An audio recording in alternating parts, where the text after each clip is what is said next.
We could be on a big fat bubble, and if that bubble crashes, it's a problem. The word bubble, remember the word bubble, you heard it here first.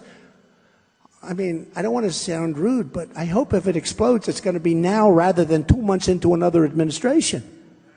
Because honestly, you got yourself problems. The word bubble, remember the word bubble, you heard it here first. Love him or hate him, there's one thing nobody can deny. Donald Trump knows a lot about the U.S. economy. He's part of the 1% running this country and has built a multi-billion-dollar fortune. So, is the Republican frontrunner full of hot air again?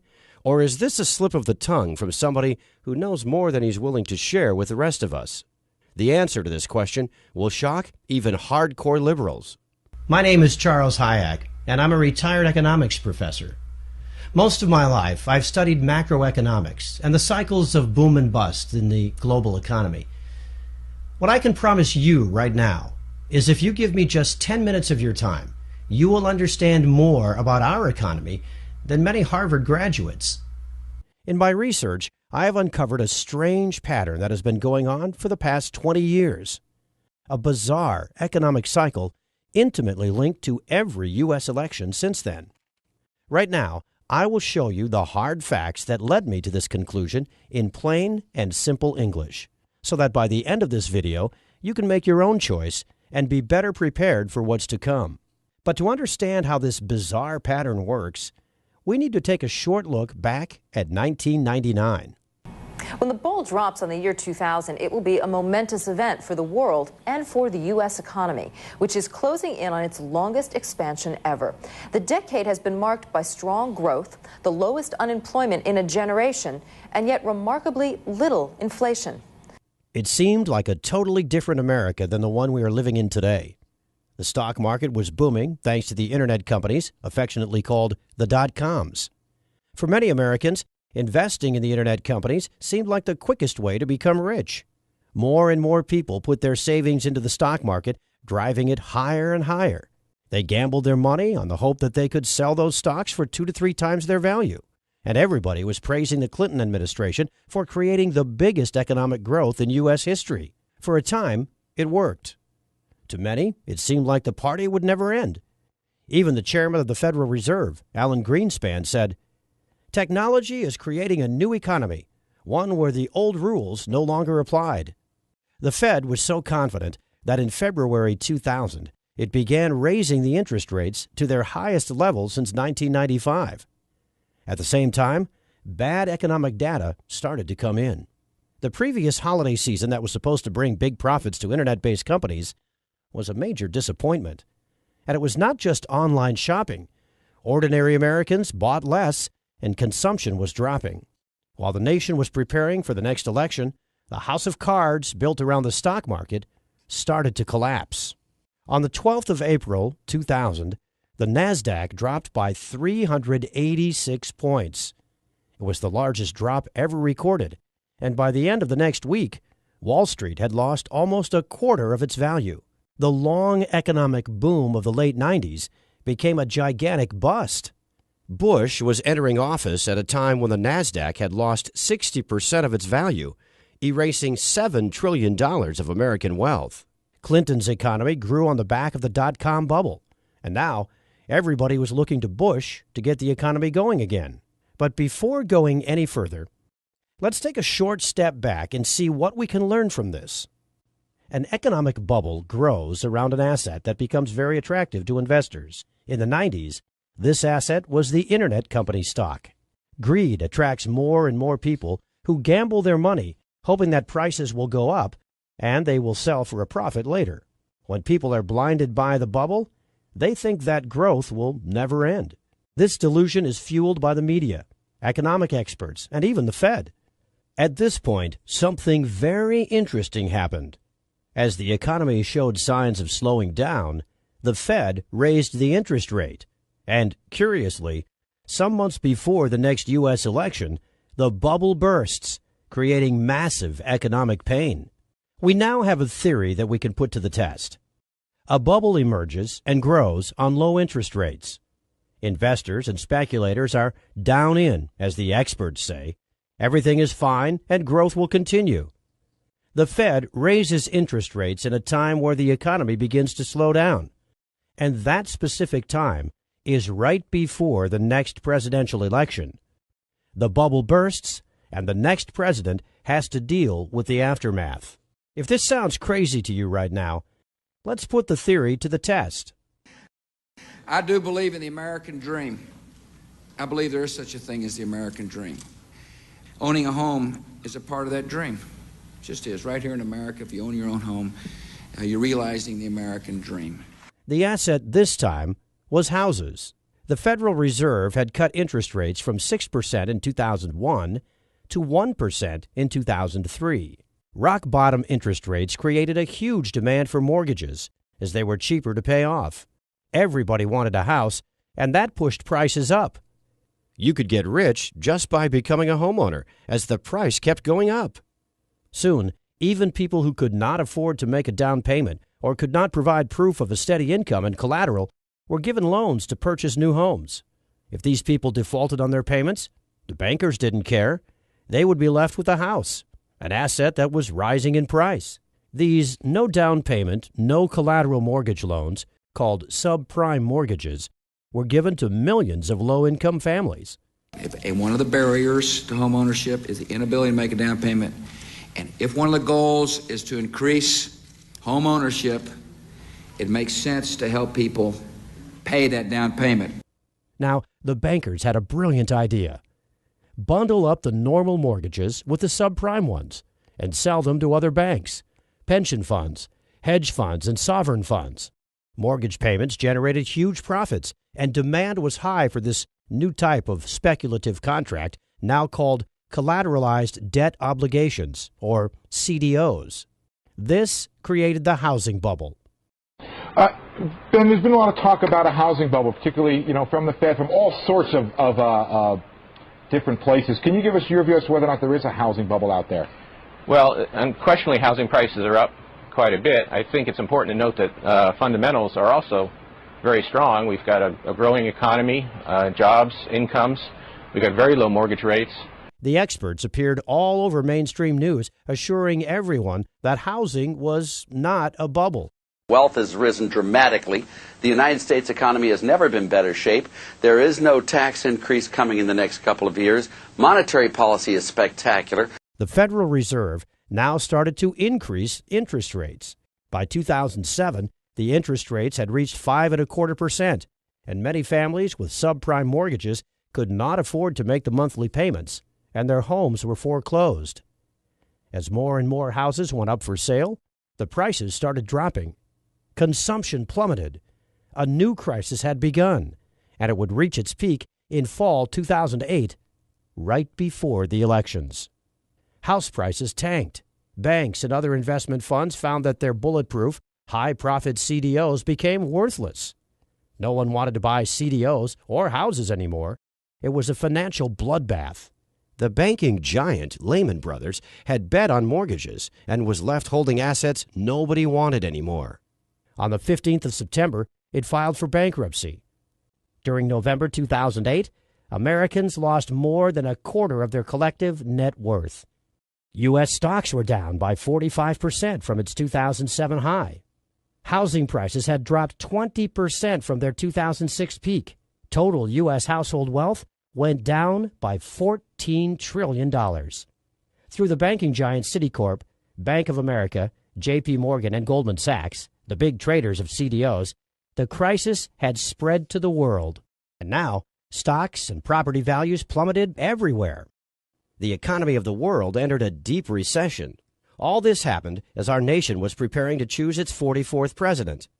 The housing bubble burst 2 months before the election. So how does our theory stand? We had a new housing and subprime mortgage bubble created by low interest rates. Many Americans thought housing was a secure investment. The banks gambled huge sums of money on CDOs. The experts, again, said everything was fine. The economy started to weaken in late 2007 as the Fed was increasing the interest rates. The bubble violently burst just as Americans were preparing to vote for the 44th president of the United States. Everything that happened in 2000 happened again in 2008. The bubble burst in the year of the elections. Only this time, it was bigger and the damage was global and massive. The theory is proven correct again. There's an election coming this November. Will there be another economic crisis? Let's go through our checklist again. In December 2015, the Fed started to increase interest rates. For the past 5 years, the rate has been close to 0%. The economy is already showing signs of slowing down.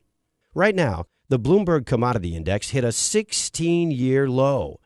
The last time this happened was August 2008.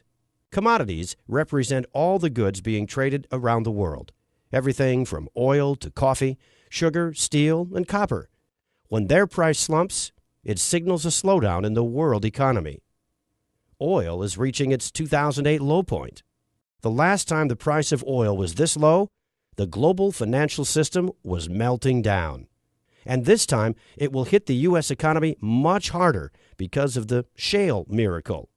CNBC's Jim Cramer is warning that many U.S. oil companies will become bankrupt if the price of oil remains this low.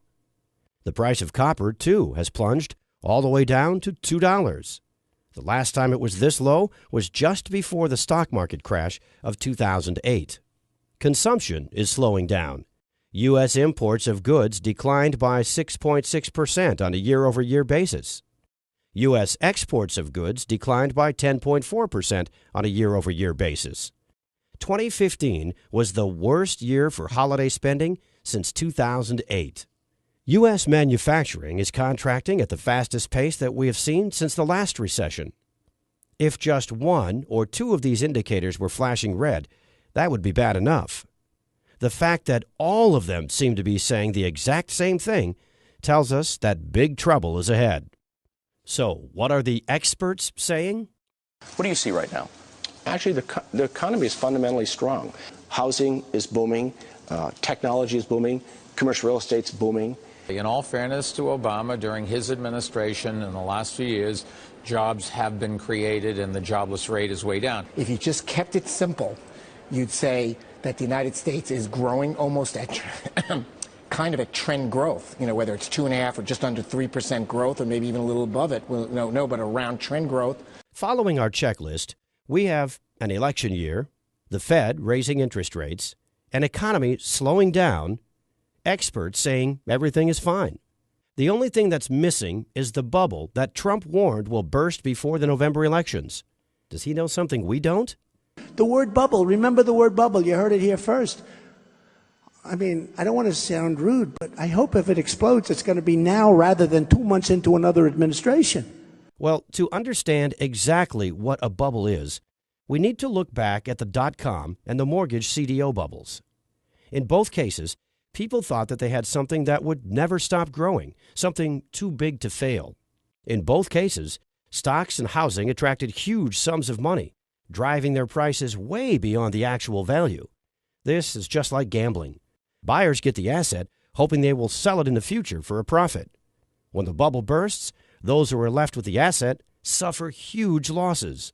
Right now, I must ask you to give me your full attention. The following 5 minutes will be shocking and a little bit tricky to understand. And I hope you're sitting down for this. My prediction for 2016 is that we will see a banking collapse that will make the 2008 crisis look like a Sunday afternoon picnic. This coming crash will wipe out the entire U.S. financial sector and take with it savings, deposits, retirement funds, pensions. It'll be nothing short of a financial bloodbath.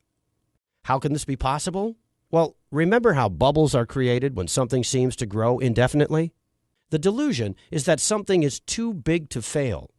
But the bigger the bubble becomes, the faster it fails. Right now, people think big banks can't fail because of their size and importance in the world economy. It is as blatant as their name suggests. How did we get here? On September 18, 2008, Hank Paulson, the U.S. Secretary of the Treasury, told members of Congress that $5.5 trillion in wealth would disappear by 2 p.m. that day unless the government took immediate action. What took place next was undoubtedly the biggest blackmail in history. The threat, keep the big banks alive, or else the economy implodes and depositors lose their money. In December 2008, the first of many financial stability measures was put into place. The Fed's mission from now on was to keep the big banks alive no matter what. Economists calculated that the total cost of the various measures put into place to accommodate big banks was in excess of $20 trillion up to this year. The too big to fail banks now had a taxpayer-sponsored safety net. The message was clear. Do whatever risky business you want. We've got your back. And this is how Congress and the Federal Reserve created the ultimate bubble, the too big to fail bubble. The idea that the too big to fails were going to get cut down to size after the financial crisis has turned into a giant myth. In fact, they've become even bigger. J.P. Morgan Chase, number one among banks in total assets, has seen its base swell to more than $2.5 trillion. The company's deposit base alone has grown by 29% since the end of 2008. The so-called Big Four institutions, J.P. Morgan, Bank of America, Citigroup, and Wells Fargo, continue to distance themselves from the pack, with some $8.2 trillion in total assets. That's 154% more than the rest of the top 50 banks combined. Unfortunately, the old saying, the bigger they are, the harder they fall, will prove correct. And when they collapse, the result will be nothing short of catastrophic for the world economy. But for a bubble to inflate, you also need an asset on which speculation, or rather gambling, has become so rampant and so over the top that a disaster is just waiting to happen. Let me introduce you to the world's biggest and most dangerous casino. It's called the derivatives market. And right now, the total net worth of all outstanding derivatives contracts is a staggering $552.9 trillion, according to the Bank for International Settlements. $552.9 trillion. Let that number sink in for a moment. Total U.S. debt right now stands close to $19 trillion, and most Americans find that shocking. But very few have any idea of how big this financial market is. The entire economy of the world, in real goods and services, is evaluated at around $78 trillion annually. The derivative market is 7 times the value of every good and every service provided around the world in an entire year. At first, I thought this number was too big to be real. But the Office of the Comptroller of the Currency, independent bureau of the U.S. Department of the Treasury, confirms it. Make no mistake, you are looking at the biggest bubble in the history of mankind, something 7 times greater than the entire economy of the world. So what exactly is a derivative? A derivative is a speculative contract, a bet placed on stocks, mortgages, interest rates, the price of commodities like gold, silver, coffee, oil, or the possibility of a company or even a nation to default. Basically, right now, there is nothing of economic worth that does not have some sort of derivative attached to it. All derivatives are bets. This is not a metaphor, an analogy, or a generalization. The players on the derivative market gamble trillions on the future price of the asset to which the derivative is attached. These are the speculative contracts that will eventually pop the current gigantic bubble. Warren Buffett once referred to derivatives as financial weapons of mass destruction, and he was proven right. The CDOs that led to the crash of 2008 were derivatives, as they drew their value from interest payments on mortgages and housing prices. They were traded on this market just like all the other derivatives, and they were just a tiny part of the market. In 2008, there were about $500 billion worth of CDOs. That was only a very tiny fraction of the derivatives market, yet it was enough to almost collapse the economy of the world. Remember how I said that this is the world's largest casino? In a nutshell, the derivatives market, or more correctly put, the derivatives casino, is where big banks and other financial institutions place their bets on every aspect of the world economy. Yet with these bets, everybody loses. So how did this bubble inflate to more than $550 trillion? Say Jack controls the derivative department of one of the too-big-to-fail banks. He knows that the riskier the bet, the higher the profit he gets, and the bigger his bonus. And he thinks, just like everyone else, that if he loses, the Federal Reserve will bail him out just like in 2008. What do you think Jack would do? How much do you think Jack would bet on derivatives? Well, the Office of the Comptroller of the Currency has the exact numbers. Citigroup, total assets more than $1.8 trillion. Total exposure to derivatives, more than $53 trillion. J.P. Morgan Chase, total assets about $2.4 trillion. Total exposure to derivatives, more than $51 trillion. Goldman Sachs, total assets less than $1 trillion. Total exposure to derivatives, more than $51 trillion. Bank of America, total assets, a little bit more than $2.1 trillion. Total exposure to derivatives, more than $45 trillion. Morgan Stanley, total assets, less than $1 trillion. Total exposure to derivatives, more than $31 trillion. Overall, the biggest U.S. banks collectively have more than $247 trillion of exposure to derivatives contracts. This is an amount of money that is more than 13 times the size of the U.S. national debt. And it's a ticking time bomb that could set off financial Armageddon at any moment. This is gambling on the future of the world economy on an unprecedented scale. And just like every other bubble before it, the too-big-to-fail derivatives bubble will burst. The bubble to end all bubbles because of its sheer size. It's inflated to a size far greater than the dot-com bubble and the mortgage CDO bubble combined. This is the final piece of the puzzle. The Fed interest rate hike, the experts claiming everything is okay, the real economy slowing down, and the bubble that is inflated to an unsustainable size. If history repeats itself, 2016 will be the year big banks come crashing down, and the Fed and our government are totally powerless to stop them. Their safety net is made out of straws. It took extraordinary efforts to prop up the big banks in 2008. During Obama's presidency, the U.S. debt doubled, reaching almost $19 trillion. Yet the economy grew at a modest pace of 2% per year. Compare that to the doubling of the derivatives market, and you begin to realize the level of economic pain we are about to feel. This will make the Great Depression of the 30s and the Great Recession of 2008 feel like a picnic. So what would a crash look like? You need only to picture what happened in Greece to get an idea. The first thing that happened is that all the banks closed. The only way people could get their money out was with ATM withdrawals. And they were limited to 60 euros a day. That's about $63. Ask yourself this. If the banks close in the U.S., could you live with $63 per day? Immediately, huge lines formed in front of ATMs. People waited in the scorching heat for hours to get a tiny fraction of their savings and deposits out. 17% of the Greek population is currently unable to meet their daily needs for food. Approximately 30% are living below the poverty line.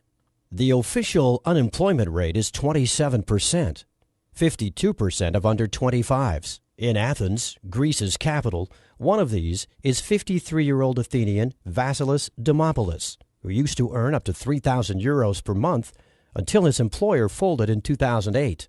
I sold my home in 2007, though the small profit I made is now gone. I was on the streets for 6 months, he said. Now, Dimopoulos lives in a Red Cross hostel selling Athens street paper, Shadia. Dionysia Michalidou, retiree. I have no insurance. I have no pension. I have nothing. Since the crisis, suicides have increased by roughly 50%. Emmy Christoulis, daughter of suicide victim. If one Greek was to take up a Kalashnikov, I would be the second. I find no other solution than that of a dignified exit before I begin searching through the garbage for my food. I believe that one day, because the younger generation has no future, they will take up arms and hang the traitors of the nation. Keep in mind that Greece received bailouts in 2015, and yet this is the situation there. Who will be able to bail out the world's largest economy? No one. The crisis brought by the collapse of the too-big-to-fail banks will be global, and it will dwarf anything the world has ever seen. Personally, I expect that everything that happened in Greece will happen in the U.S., but on a much greater scale, and the impacts will be far worse. I have studied economics for the past 35 years. I have seen it go through good times, and I have studied the bad ones. I went through the numbers over and over again, thinking this is not real, thinking I had made a mistake somewhere. But many other economic experts say the same thing. The same experts who warned us about the crisis coming in 2008 are all sounding the alarm bells. Peter Schiff, Gerald Celente, Mark Faber, and many others are predicting a disaster for 2016. To be completely honest with you, I'm afraid for my future and the future of my family. I knew I had to do something to prepare for the worst economic crisis in our lifetime. But where to start and what to do? While doing my research for this presentation, I discovered what Americans did during the last 3 financial meltdowns, which strategies worked, and which condemned hundreds of thousands to poverty. If this presentation made any sense to you, if you have begun to understand the economic gun that's pointed at the head of every U.S. citizen, then you need to take the following information very seriously. The first aim of this project was to warn people, just like you, of the imminent danger looming over our country. The second aim of this project is sharing my research on the last 3 financial meltdowns with as many people as possible. Let me tell you right off the bat, there are 2 mistakes 89% of Americans make right now that during the crash will cost them their wealth, their retirement funds, their deposits, and their savings. And there are 2 very simple solutions that require just 5 minutes to put into place in order to avoid financial ruin. But before sharing this with you, I must ask for your help. Here's why. I've gathered all my research on economic collapses that have happened around the world and created a blueprint designed to help Americans to survive and thrive during the coming big bank derivatives. I called my work Surviving the Final Bubble, and I've managed to deliver it to over 1,000 families through the Internet. And I did it without charging them a single cent. Unfortunately, keeping the website up and running and sending the message across is not cheap. I dedicated $10,000 of our savings to do this, and it was all gone by January 3rd. The only reason you are seeing this presentation right now is because I started to give away Surviving the Final Bubble at a cost. I crunched the numbers, and in order to keep this website alive, we need to get back $37 for every copy delivered. It is only through the contributions of other like-minded, responsible Americans that you are seeing this presentation right now. Over 3,000 people have read the book, discovered the vital information on wealth protection and crisis survival, and contributed to our project. Here's a short summary of what you will discover inside. Why the government is not your friend when safeguarding your wealth during an economic meltdown. Just to give you an example, during the crisis in Cyprus in 2012, deposits were confiscated to prop up the banks. But they can't take what they don't know you have. There are 3 assets you do not have to report to the U.S. government, and I will show you how to use them to protect your wealth and financial stability. There are 2 types of stocks that positively skyrocket when the rest of the market comes crashing down. The harder Wall Street bleeds, the more valuable this investment becomes, as everybody scrambles to get a slice of these types of companies. I will tell you the best moment to buy and when you can cash in safely. There's one item that during an economic crash becomes a real godsend. That's because it's easier to barter with, to store, and its price usually skyrockets. I will show you exactly why owning it means seizing an opportunity that may end all your financial worries, and where to get it to avoid scammers. This is just a small sample of what you can discover inside. So I mentioned 2 mistakes that will wipe out trillions during the coming collapse. First, 89% of Americans are not aware of something very serious. When you put your money in the bank, you have legally transferred your deposit to the bank. You have become the creditor, and the bank is the debtor. The bank owes you the money. When you demand payment, the bank is obligated to give you your money back. However, if the bank becomes insolvent prior to you taking your money out of the bank, they will not have to give you your money back. All of your money will simply vanish. Secondly, if you own stocks, sell them. Get out of the stock market. Stocks are the absolute worst place to keep your money if an economic crash happens. Your money will be wiped out in the blink of an eye. We've seen this happen in 1929, 2000, and 2008. The stock market crash has already started, and it will only accelerate as the election draws near. This information is designed to help you thrive during the big bank derivatives collapse, if it does not spin completely out of control.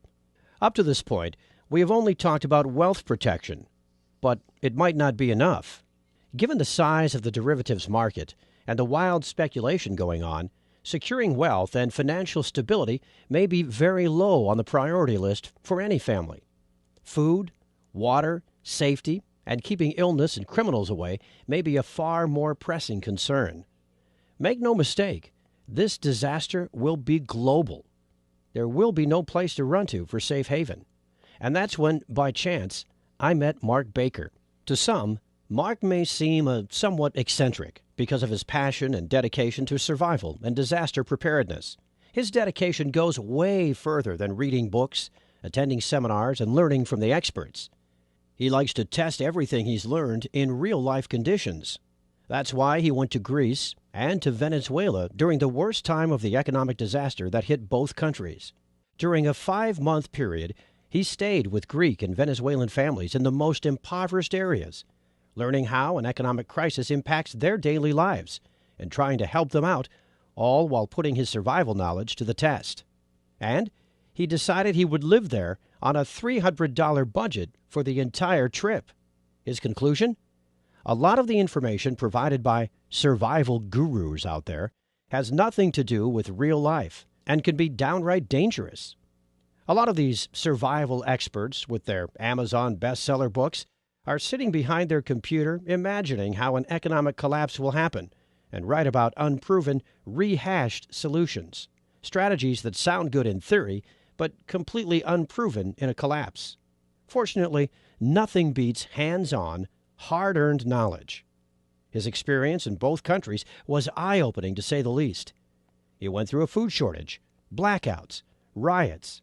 He learned how to be safe from criminals when the police simply didn't interfere, and how to barter for supplies. He saw how real families managed to keep their spirits up in even the most desperate times, and how to cope with illness and injury while the hospitals are out of supplies, understaffed, or flooded by wounded from riots. And yes, he went through a lot of hardships, pain, and suffering to discover how to survive and to thrive in the collapse. After telling me about his personal experience, we talked about problems that arise in an economic collapse and how to solve them. Surviving an economic crisis is one thing. Thriving and securing your wealth during it is a totally different game. So we put our knowledge together and created an economic disaster survival blueprint for our families that would handle both wealth protection and crisis survival. Mark's hard-earned skills will guide you through in what we call the worst-case scenario section. Inside Mark's comprehensive section on economic survival, you will discover how to have consistent, nutritious, and long-lasting food stores in a crisis by storing food and water without alerting anyone. Following these first few crucial steps will guarantee that you and your family won't be left at the mercy of others for the most basic human needs. In Greece, even some middle-class people with respectable jobs wound up digging through trash or stood in lines for hours for humanitarian handouts. You want to do everything in your power to avoid that, and we will show you how. 12 skills vital during the coming collapse. All of these essential skills were selected by Mark based on his experience in Greece. When the services we've come to rely on are no longer available, and when having cash becomes just paper, you want to have something valuable to trade other than your supplies. You will be safer knowing you always have valuable knowledge to offer in exchange for whatever you might need. Unfortunately, because of their stature and frailness, children and senior citizens are the weakest links in disastrous situations like these. But that doesn't have to be the case anymore, because we will show you a couple of essential tips to ensure their safety and well-being at all times. You will discover the secrets on how to build strong links within the community and how to become its leader. There's always safety and conform in numbers, and you will find out how to build a cohesive group and how to manage dangerous situations. This is just a brief glimpse on our comprehensive guide to surviving and thriving during the coming financial meltdown. Here's my promise to you. Should this worst-case scenario happen, if you follow the information inside, you'll never have to beg, borrow, or steal just to feed your family or clothe your children, or to not have to live in unsanitary conditions during any crisis. But that's not all you're getting when you choose to contribute to our project, because you will also receive 2 bonuses that complement surviving the final bubble in every way. The first one is called Survival Mindset. During a crisis, many have lost their lives because they succumbed to emotional stress first. This guide is dedicated to showing you all the secrets to overcoming the powerful emotions that can overcome even the most seasoned survivalist during a disaster. In Chapter 1, you will discover the simple blueprint to coping with the emotional stress that can ruin even the most carefully put-together survival plan. You will learn the simple remedies for the most crippling emotional states: isolation, anxiety and hopelessness, and many others. This knowledge will keep you and every member of your group confident, disciplined, and steadfast, and will maximize your chances of survival. How to keep morale up, and how to maintain a positive attitude. Using this information, you will easily become a true leader of the community. The second focuses on hygiene and sanitary conditions during the shortages that come with any disaster. Secrets to Sanitization After SHTF is designed to show you how to be safe from disease by using survival techniques to dispose of potentially harmful waste and garbage, how to efficiently use limited hygiene supplies to maximize their effectiveness. You will also discover how to prioritize hygiene needs during a disaster. Valuable resources must always be kept for high-priority sanitization needs and not squandered on petty ones. These bonuses are available absolutely free with your copy of Surviving the Final Bubble, and support this website today. But we want to go even further than that. Just say maybe to the Surviving the Final Bubble program click and the Get Instant Access button. Fill out your information on the Secured Payment Processor page and go through the program and the bonuses for a full 60-day trial. And if you have any reason for being unhappy with your investment, you will get a refund in as little as 48 hours, no questions asked. It's as simple as that, and you risk nothing. It will be hard to find a better proposition than this. Frankly, the way things are going, I would be surprised if the first major shocks to the economic system don't happen by the end of your trial period. When the unthinkable happens, roles in society are reversed. Being able to read fancy spreadsheets might be useful today, but in a crashing society, it will put you at the bottom of the food chain. Adaptability, strength, and the knowledge you are about to receive are the only things that will get you and your family through. It's time for you to make a choice. It may be the most important one you will ever make. There are 3 possible paths ahead of you. Path 1, you don't do anything. You go on with your daily life and pray for a miracle, or that any of the data presented above is fake or misinterpreted. You can trust Obama, Janet Yellen, Ben Bernanke when they all say everything is fine. But that's exactly what all the talking heads on TV and all the politicians said back in 2008. But this time, you know it's different. The bubble is much, much bigger, and the Fed is out of ammo. They have printed too much money already, and they have kept interest rates low for too long. There is no way out. No one to bail out the too-big-to-fail banks or the government. Over the past 8 years, we have doubled our debt, while the real economy, not Wall Street, hasn't even fully recovered from the last bubble. These are the undeniable facts of our time. I strongly urge you not to remain passive. Remember the suffering of Greece. It will all come to America soon. It will happen right before your eyes. Mark heard firsthand the cries of children, tears of hunger pain streaming down their faces. Don't let the same happen to your family. That is the result of doing nothing, of being unprepared. I hate to ask you this, but would you be able to live with yourself knowing you had one good solution in hand, one click away, completely risk-free? Unfortunately, this is the kind of attitude most of the Americans will cling to. But I get it. Ignorance is bliss. Ignorance is much more comfortable than being a true man and an upstanding American citizen and taking action right now. Path number 2, prepare and learn everything by yourself.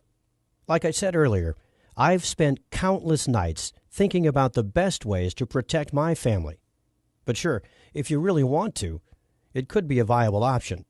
But keep this in mind. You've never been through an actual economic collapse. You don't have the skills specifically tailored for this kind of disaster. Should you choose one of these paths, we wish you the best of luck and pray that you too will make it. Path number 3. Get instant access to the Surviving the Final Bubble program now. A risk-free, worry-free program with a treasure trove of knowledge to help you thrive and prosper during the economic collapse. Allow yourself and your family to have the peace of mind that comes when you know you have done everything in your power to keep them safe. You have to realize that the consequences of an economic collapse will not be the same as if there's a terrorist attack or food crisis or grid attack. What will be happening in the following months is something that Americans have never experienced before. The closest we've ever come is the Great Depression, and yet, while things were bad, society and the government survived. And with no middle class to fund anything, with no jobs, no economy, and a government that is already tens of trillions of dollars in debt, you and your family will be completely on your own.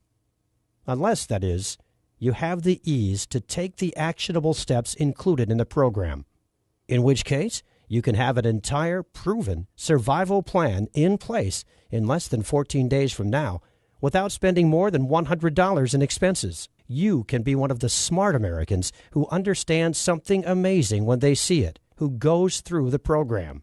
Feel your worries and anxiety melt away, all the while contributing to this project and helping many American families, just like yours, survive and thrive during the greatest bubble in the history of mankind. The choice should be obvious, but it's up to you to take the final step.